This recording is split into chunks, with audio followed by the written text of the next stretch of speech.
The following podcast is brought to you by Iconic Nation Media. Welcome to Season 5 of Level Up Podcast. I'm your host, Kimberly Levy. I'm here to guide you on a journey of personal growth and fulfillment. Join me as we delve into the challenges of both business and personal life, aiming to discover our true selves and connect more deeply with the world around us. On this podcast, we'll explore the topics that inspire and empower us to become the best version of ourselves.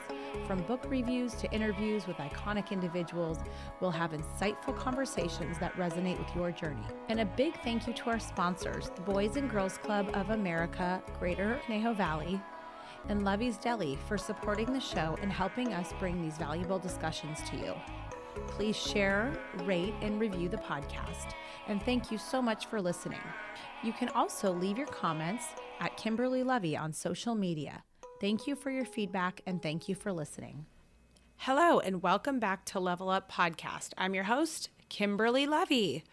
All right, you guys, I just want to say welcome. If you are new here, I appreciate you guys coming to listen. Now, today I am feeling pretty uninspired and I need to get you guys an episode. And so what I was initially planning on doing was reading a book by Robert Greene and then kind of summarizing it for you guys. But honestly, so this book was recommended by some podcasts I listened to. And this guy is like this master author and he's super renowned and he's written all these books. And anyway, I started reading the first one that he's really well known for. It's called The 48 Laws of Power. And apparently the book is like, has a cult like following to the point where inmates like in jail were using it to like usurp the power of the whoever is in charge. The jail, I don't know what the jail people are called. Anyway, you get the point. And so it's actually, the book is banned in jails. So I'm like, okay, that's odd and interesting. So I start reading it and it's sort of like this very manipulative, twisted book that I did like learn from it, but it also was like weird. Like it's very like, it's all about how to get people to like, I don't know, how to acquire power and how to keep power. And I feel like it's a great book for people that are like, I don't know, in corporate America dealing with like ruthless strategic games. And I'm definitely not in that and I don't want to be. So I'm not going to give you a recap of that book because to be honest, it was a little bit disturbing. And if you have read that book, I do want to hear from you and tell me what you think. And if you haven't read the book and you're curious, you know, take a spin through it. He uses a lot of historical references that are like way too verbose, in my opinion, and just like deep history. And so I just started skimming it on my Kindle and like highlighting it and stuff. Anyway, I did take some stuff from it and I felt like this book would have been great maybe 20 years ago for me. But anyway, that left me with the fact that I really didn't want to read that to you guys or summarize it. So now that I'm regrouping and feeling rather uninspired, I kind of went back through my home library and found two books that I'm going to read from. And the reason why I'm doing this with you guys is because I think part of the exercise is showing you how I approach feeling either down or uninspired or just like not strong energy. And we're going to kind of go through this together and you're going to get a sense of what I do. And basically the way that I fight to shift my energy for those of you that might be having a down day or you're not inspired or you're feeling blah or you're depressed for some reason or whatever. This is, I think, a great observation for you to kind of observe and go on the journey with me as to how I decide to change my energy. So we are going to go on a journey together. We're going to read something from John Wooden's book. So Coach John Wooden, he was an iconic basketball coach. And if you don't know who he is, look him up. But I have his book. It was actually my dad's. And I have highlighted notes. So I'm going to read some passages from there and we can kind of talk. And then I separately have this other book from Mark Manson. Every time I hear his name, I think of Charles Manson. You know what I mean? Like the killer. It's really weird. poor guy, his name, Mark Manson. Anyway, nonetheless, he's very renowned, I believe also. And so this book that I have is The Subtle Art of Not Giving a Beep. Okay, and it says a counterintuitive approach to living a good life. So I'm going to read a little bit. And the reason why I do this is because when I'm not feeling 100% or I'm just like in a weird funk or something, what I do is I feel the feels and I kind of like experience them. Like today we had my uncle's memorial and it like opened up this whole deep can of worms for me and like was very just upsetting and emotional. And it like really put me in a weird energetic state. And I just sort of sat in that for the last several hours. I spoke to my mom and my mother-in-law about it and like kind of did that. I did the thing, but now I want to not feel that way. So I think when you're in a funk, it's really hard to change your energy and like pivot and get yourself out of it. So hopefully this is going to be a resource for you to kind of shift that energy. And if you're having a great moment, yay you. Astrologically, May is supposed to be a great month for all of us, which is great. And so I'm going to go ahead and just start reading a little bit from John Wooden, and it's A Lifetime of Observations and Reflections on and Off the Court. Okay. So I'm not a basketball player. I'm just an observer and student of life. So I'm hoping that this is going to help inspire you a little bit. And you guys will actually hear me flipping the pages. So sorry if you hear that noise. It might sound a little bit annoying to you guys. Okay. So I just randomly opened up the book. I'm starting with Wooden. And the first thing that I see is in bold. It says, so I just picked a random page that I opened it on. It says, help others. So I'm going to read this passage and I'll read a couple through here and then we can pause and talk about it, okay? All right, help others. Oh, the great joy there is in helping others. Perhaps the greatest joy. You cannot have a perfect day without helping others with no thought of getting something in return. When we are helping others with the thought of getting something back, it's not the same at all. Sharing and giving of yourself is joyous, James Russell Lowell wrote. It's not what we give, but what we share. For the gift without the giver is bare. Who gives of himself, of his alms feeds three, himself, his hungering neighbor, and me. The basic precept of the great religions is the golden rule. Do unto others as you would have them do unto you. Simply stated, it means help others. And then he says, so Jesus said, it is more blessed to give than to receive. We say those words, but how often do we really believe them? They are always true. You can never acquire happiness without giving of yourself to someone else without the expectation of getting something back. When it comes to giving, I remind myself what Ralph Waldo Emerson said. Rings and jewels are not gifts, but apologies for gifts. The only true gift is a portion of thyself. Okay, I think that's all pretty straightforward, but I'll just pause and say, I will say, again, I hope this doesn't sound too cheesy, but when you're feeling down, if you can get outside of yourself and extend something, even something small to others, it does actually make you feel better.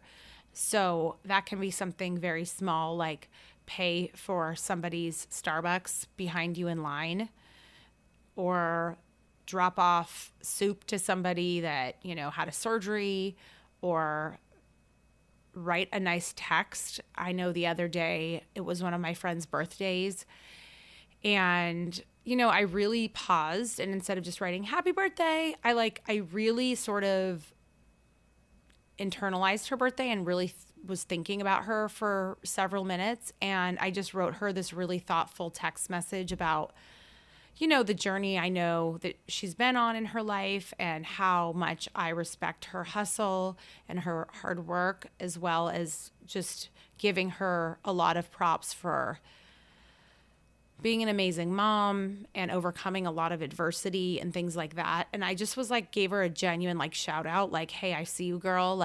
I think you're amazing. And also I'm so happy that you're happy finally. And I just really was feeling that joy for her. And I told her that. And I'm sharing that with you guys because I think another really important thing, especially if you're a woman, I don't think women are really great at this, but even men, if you see somebody is doing something amazing or they look amazing, and you just sort of assume that they know, I can tell you with a 99% level of confidence that probably nobody acknowledged their greatness that day.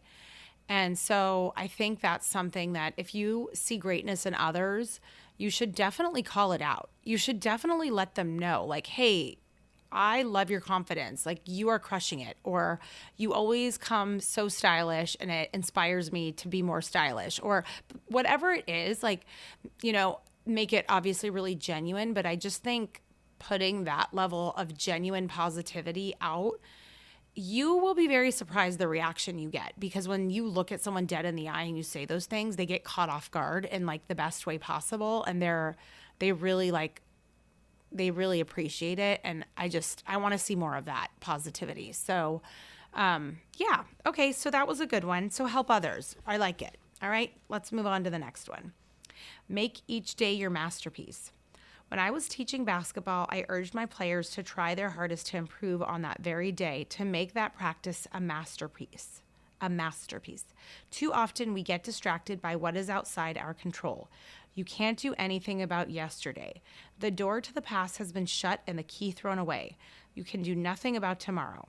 It is yet to come. However, tomorrow is in large part determined by what you do today. So make today a masterpiece. You have control over that. This rule is even more important in life than basketball. You have to apply yourself each day to become a little better. By applying yourself to the task of becoming a little better each day and every day over a period of time, you will become a lot better. Only then will you be able to approach being the best you can be. It begins by trying to make each day count and knowing you can never make up for a lost day. If a player appeared to be taking it easy in practice, I told him, don't think you can make up for it by working twice as hard tomorrow. If you have it within your power to work twice as hard, why aren't you doing it now?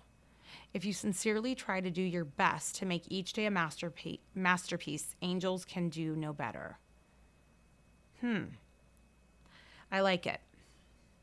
I like this idea of like bite-size trying to do something because it feels less overwhelming. I know for myself, I have pretty high expectations, and sometimes those high expectations can overwhelm me because I'm constantly thinking about where I should be or how much further along I want to be in something. And I just think this concept of like, I like it when he says, make today count and be the best you can be today and take those small steps. And I really do believe that that is the secret sauce to greatness, one of the many. And I guess what I'm going to encourage you guys to do with that information, and this is for myself as well, because, we're a team here, we're talking through it. So what I'm taking is like, I need to come up with maybe 2 or 3 things that I'd like to just take little bite-sized pieces on and focus on those every day consistently, because I know that they amount to a lot. And I know I talk about my tennis as an example all the time, and I think this is a perfect example for this again right now, which is before I wasn't able to devote time to tennis because I was busy working, and now I have a lot more flexibility, and I now see that I was not improving in tennis very quickly because I was only dedicating like an hour a week, and now I'm able to go out 3 to 4 days a week. And I'm getting so much better, so much faster. And it's like, an hour and a half each day is not that long. And I make it a priority, and I can see like I'm doing much better. I really am. I'm nowhere near as good as the girls I play with, which is very motivating, very humbling. But it's just a very tangible example of like when you really focus in on something, you can truly start to see a transformation, and just sometimes it's in just a couple weeks, which is awesome, especially if you're like me, you like instant gratification. It's nice to be able to see a transformation. Another example is like fitness, like starting to run, starting to lift weights, which is becoming increasingly important as we age. You'll start to see like your skin is tighter on your muscles when you start lifting weights, and you can increase your weights as you continue every day and you consistently do it, even if you make this like a 10-minute workout or a 15-minute jog, if you do it consistently, more days than not, you will see a huge transformation. I think that's true of, anything else. Like say you want to start a podcast, just consistently putting out content. Before you know it, you have 120 episodes. So I think just this concept of truly like just not kidding yourself and coming up with like what, I guess I'm pushing you to ask you, what are 2 things that you can focus in on that make yourself just a little bit better each day? That can also be something like, adding a vegetable to every dinner for your family. If you haven't been, say that you're off the eating horse or you haven't been cooking as much, or you can say, another thing is maybe cook, decide that you're going to cook 3 days a week. Another good self-care one is going to sleep at a certain bedtime consistently each night. And how are you going to set yourself up to achieve that bedtime? So here's a practical example. I have a Fitbit and I have a notification that tells me like it's time for you to go to bed by 9:45. Now, since then, I started going to bed earlier and earlier because I actually want to get up early. But so I actually changed it from 9:45 to 9:15. And that's indicative of the fact that I started getting myself into this practice of going to sleep early. And then I was able to really go to sleep earlier and earlier. And so I gave up TV at night for the most part.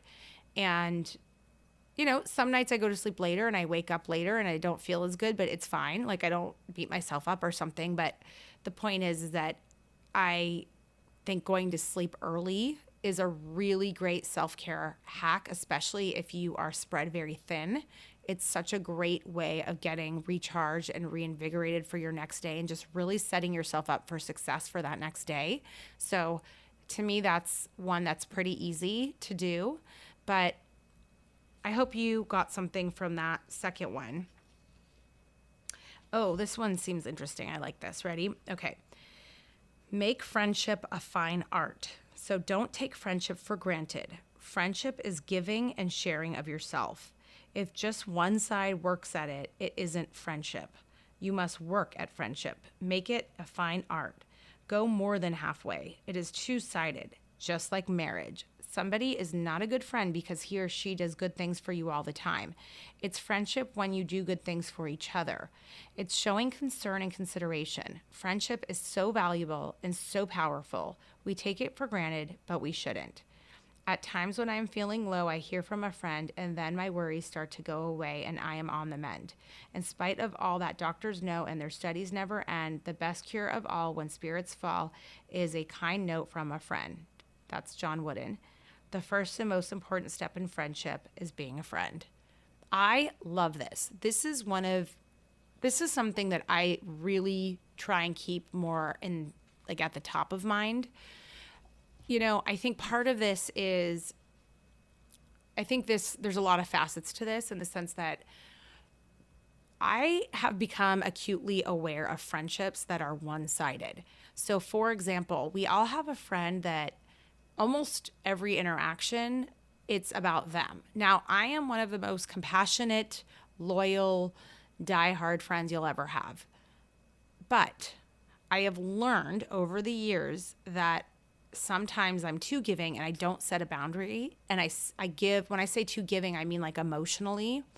And I've become very good at reevaluating friendships where I start to notice that they are one-sided. Okay. Sometimes people that are higher profile are people that are like this because they're used to it being all about them.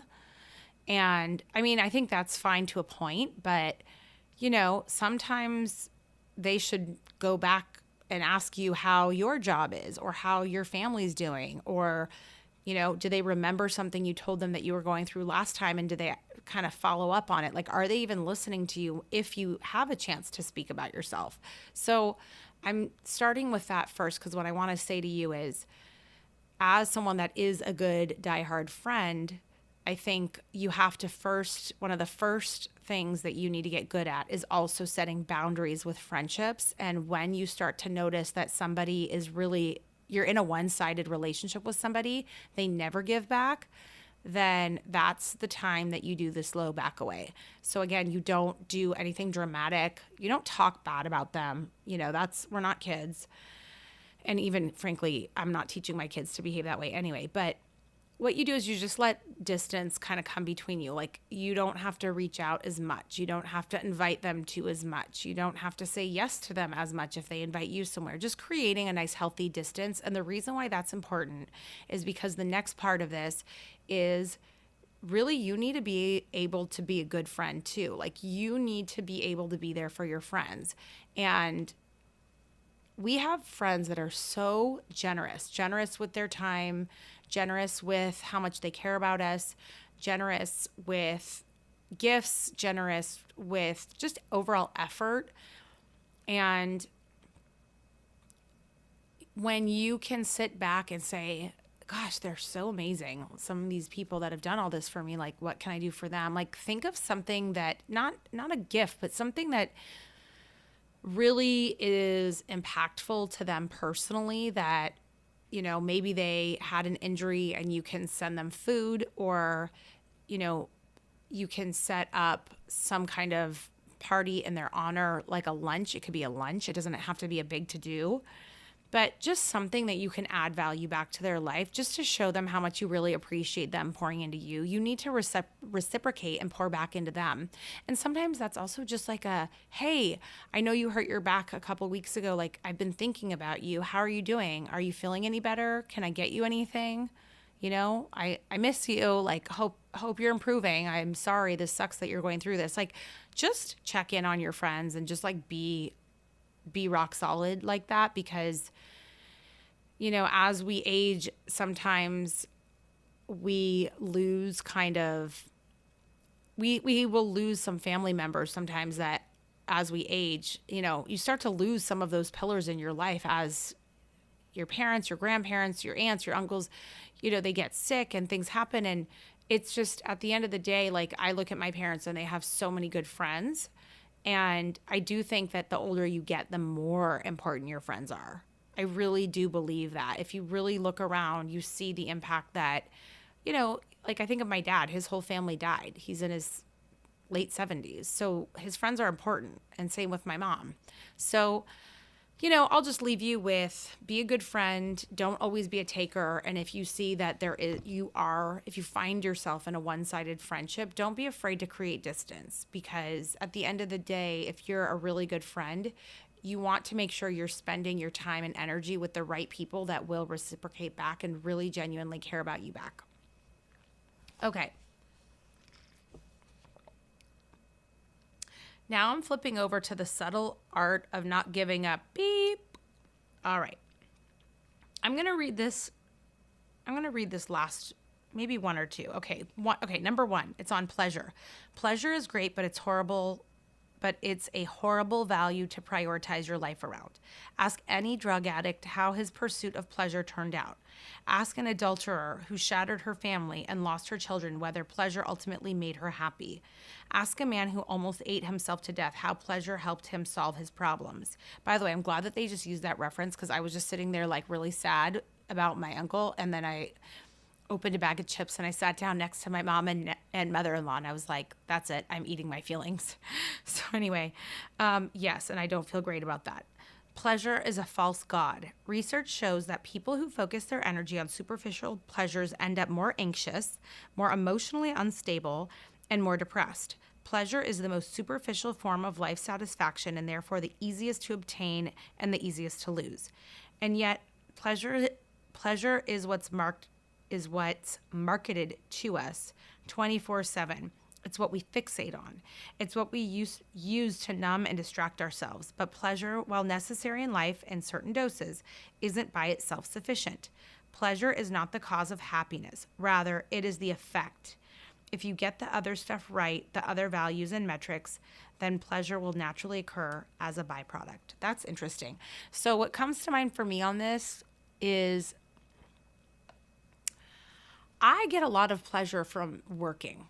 And I don't necessarily mean work in the traditional sense. It can be, for example, spending an hour cleaning up my daughter's, like organizing her room, like I did the other day with my cleaning lady. We sat there together on the floor cleaning and organizing everything that needed to be cleaned and organized. And I got such great pleasure from that, but it was really hard work and it was tedious and it was overwhelming at first.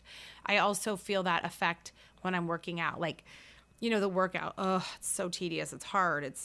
But the whole point is just the act of putting in the effort. It really does raise my serotonin. And so I actually feel like I love this sense of accomplishment by doing something challenging, even my run in the morning or accomplishing a work project. And, a lot of these things can be very overwhelming or daunting, but I will say, instead of chasing like pleasure, like, oh, I always want to be shopping, or I always want a massage, or I always, consume. Instead of that lens, I personally find a lot of joy in putting forth effort into something that I'm focused on and then doing it. Even though when I'm doing it, I'm not getting the pleasure necessarily. It's when I've accomplished it.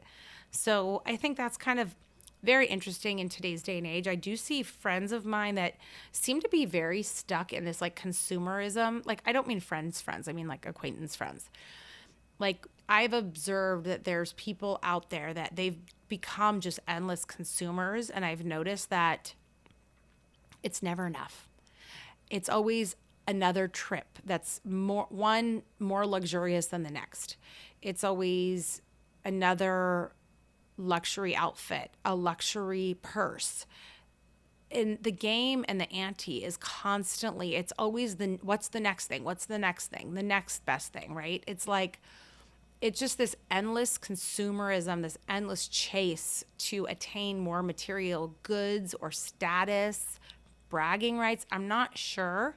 And I hope this doesn't sound like disrespectful to people that are being successful, because I want my friends and I want everyone to be successful. But I've noticed there are certain people around me, not super close to me by design, that they just are always chasing pleasure. They're always chasing pleasure. And it just does not seem fulfilling to me. I personally have been working even with my kids on this, where I'm making them earn items that they want, even if they're $10 on Amazon. So, for example, Charlotte really wanted these fingerless gloves, and they were probably, I think they were $9.99 on Amazon. And instead of me being like, okay, and just like buying them, I'm like, all right, how are you going to add value? How are you going to bring value to the table? You can earn anything you possibly want. There's no scarcity. How are you going to add value to our home and to our family to earn that? And she came up with ways. We all did, and Carter, same thing. And the kids, they've been taking out the trash.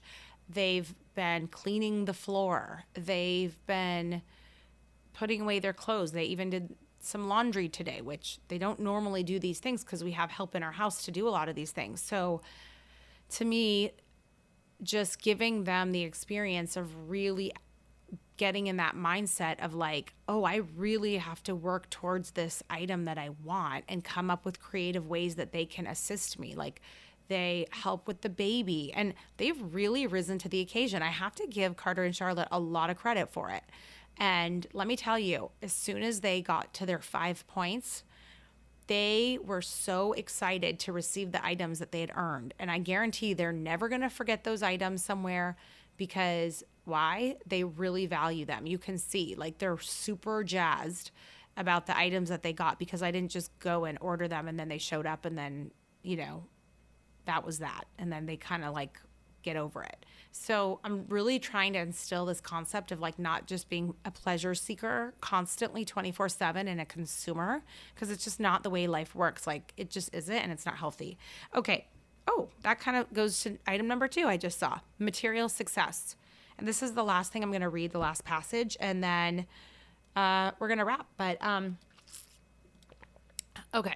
By the way, another idea for being better is drink more water. So sleep and drink more water. So I'm always walking around with my hydro flask.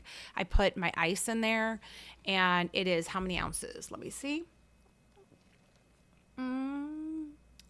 This one is 40 ounces. And I chose this because the Yetis were like double the price.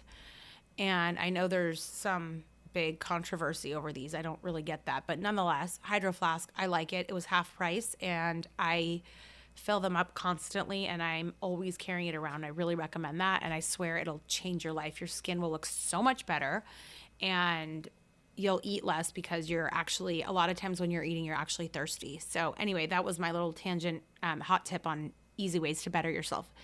You're welcome. Okay. Material success. Ready? This is our last section. Many people measure their self-worth based on how much money they make or what kind of car they drive or whether their front lawn is greener and prettier than the next door neighbor's. Research shows that once one is able to provide for basic physical needs, food, shelter, and so on, the correlation between happiness and worldly success quickly approaches zero. So, if you're starving and living on the street in the middle of India, an extra $10,000 a year would affect your happiness a lot. But if you're sitting pretty in the middle class in a developed country, an extra $10,000 per year won't affect anything much, meaning that you're killing yourself working overtime and weekends for basically nothing. The other issue with overvaluing material success is the danger of prioritizing it over other values, such as honesty, nonviolence, and compassion. When people measure themselves not by their behavior, but by the status symbols they're able to collect, then not only are they shallow, but they're probably assholes as well. Okay. All right. Great. I could write a book on this section alone based on, I wish I could tell you guys the super details, but since we're in a public forum and this is evergreen and out there forever, I can't. But I will just say I agree. How's that? I will say once you hit a certain level of wealth and success in your own right, especially, I think you should become acutely aware of how you're spending your time to chase a dollar. So said differently, at what point is enough money enough money? All right. So I will just leave it at that. I will say that, trying to think of what I can say that is without saying too much. So yeah, I think, look, it doesn't matter how much money you make. There's always going to be somebody with the next bigger, better, this, that, and the other. And I will say, especially if you rise in leadership and you're in a position of authority, I would encourage you I'm strongly encouraging you to look around you at the team that supports you and make sure you are giving back to them as much as you can, financially, in terms of leadership, and in terms of opportunities, especially people that work really hard for you. I have personally witnessed a ton of greedy leaders, and it really disgusted me and shocked me. And I do not stand for that. And I like that that is kind of stated so eloquently, where they said that, chasing the dollar, at some point it actually will be at the expense of your other values. I think that is so true. I feel very proud of myself that I never compromised my values. I always made sure to take care of my team. I will continue to always do that to the best of my ability. And I just will say that sometimes your head is down and you're so focused on the rat race and achieving what's the next biggest thing, what's the next jump in pay, what's the next big title. And it's like, I just think that it becomes like a margin of negative returns, of diminishing returns, which is an economics concept, which is basically at some point it ends up being more of a detriment. So like, okay, maybe you quit your job so that you can spend more time at home, or take another job that is, say, part-time to pay your bills, and that frees up your time to be with your family. And maybe that's good enough. Okay, so then if you make that choice, maybe that means, okay, less shopping trips, or you're not going to go on a big trip that you would have liked to go on. But like overall, you're preserving your energy and you're spending your time, which is your most valuable resource. And you're doing it in a way that is really pouring back into your family and creating a lot more balance for you, as opposed to like being with maybe, a very demanding work environment. So I just think that everyone's situation is different. So I don't want to get into specifics because I think everyone can kind of come up with this concept on their own of how to apply it. But I just want to validate what they just wrote in this book and say that it is absolutely true. It's not always that more money is better. Sometimes more money comes at massive expenses. It can be that you're being controlled by somebody and they own you. And that's not a good feeling, at least not for me. It's not, especially being a mom of 3 and a wife. I want my freedom. So sometimes you just got to let different financial opportunities go because it's just not worth your time. And I think that's a super powerful place to be if you're able to recognize that and apply it to your life and pick and choose when and how you want to work and when and how you want to chase a dollar. And like I said, even if you come up with your biggest job you could possibly dream up, I hate to say it, but Jeff Bezos is still out there with his gazillions of billions of dollars. And there's always going to be 10 people underneath him, right, that are wildly successful. And that's amazing for them. But just be careful. I'll just say be careful how much you chase material things. Be careful how much money you chase and what you're willing to give to chase the money.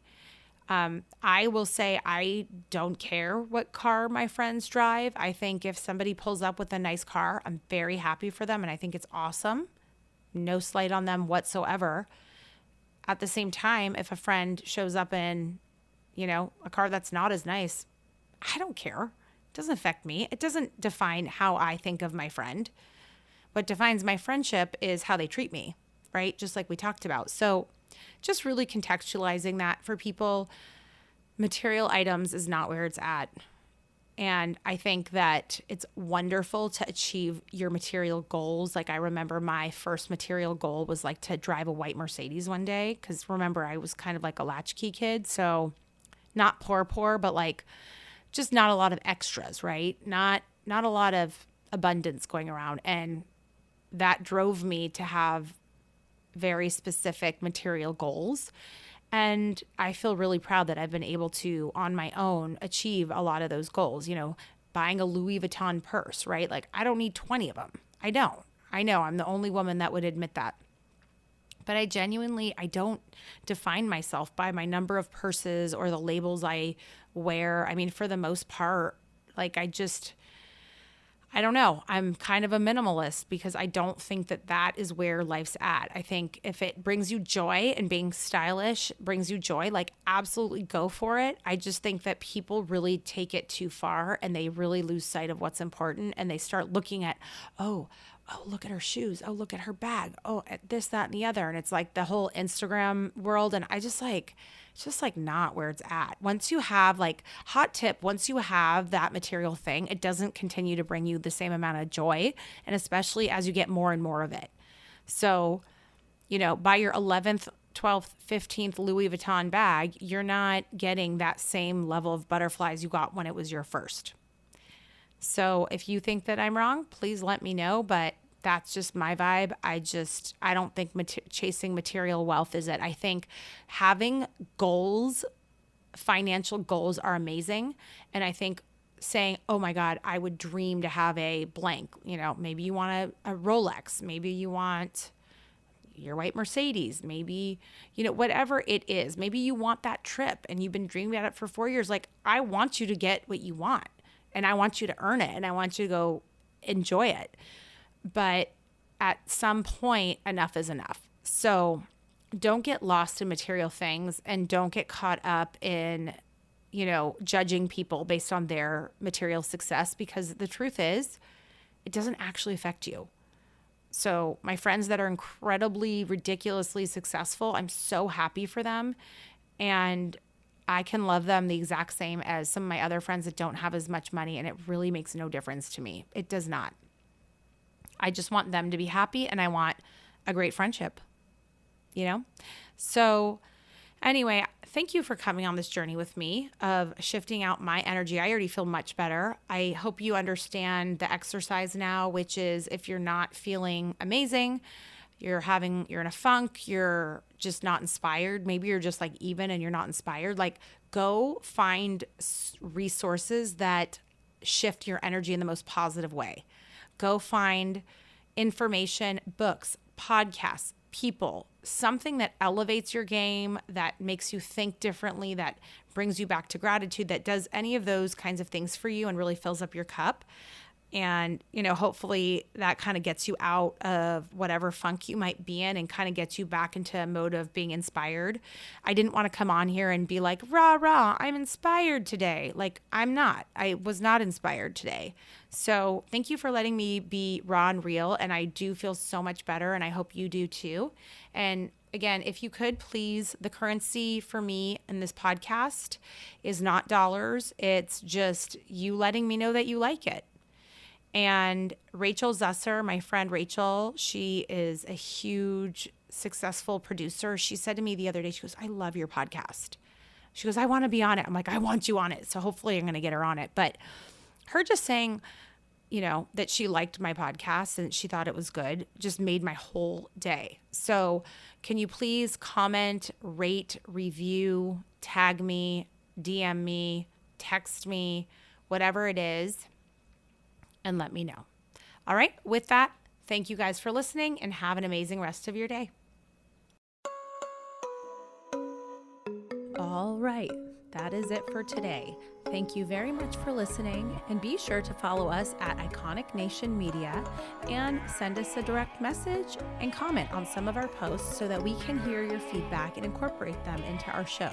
We appreciate you listening, and we look forward to catching you next week.